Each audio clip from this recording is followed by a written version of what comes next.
মুক্তিযোদ্ধার সংজ্ঞায় এসেছে পরিবর্তন, আর তা নিয়ে তৈরি হয়েছে ধোঁয়াশা। তাহলে কারা মুক্তিযোদ্ধা আর কারাই বা তাদের সহযোগী?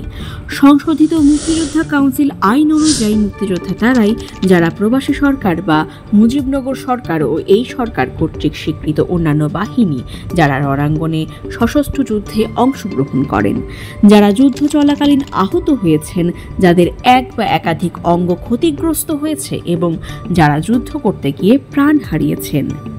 মুক্তিযোদ্ধাদের সেবায় নিয়োজিত ফিল্ড হাসপাতালের ডাক্তার, নার্স এবং সকল সহকারী চিকিৎসক, হানাদার ও দখলদার পাকিস্তানি বাহিনী ও তাদের সহযোগী কর্তৃক নির্যাতিত নারী বা বীরাঙ্গনারা।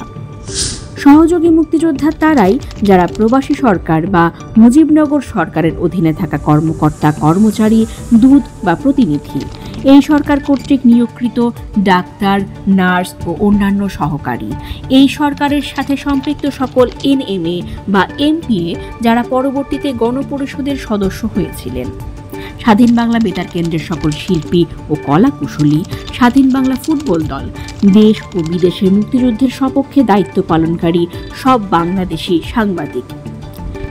এবং এই অধ্যাদেশ অনুযায়ী রাজাকার, আলবদর, আল শামস, তৎকালীন মুসলিম লীগ, জামাতে ইসলামী, নেজামে ইসলাম এবং দালাল ও শান্তি কমিটির সদস্যরা ছিল পাক বাহিনীর প্রত্যক্ষ সহায়তাকারী এবং মুক্তিযুদ্ধের সুস্পষ্ট বিরোধিতাকারী।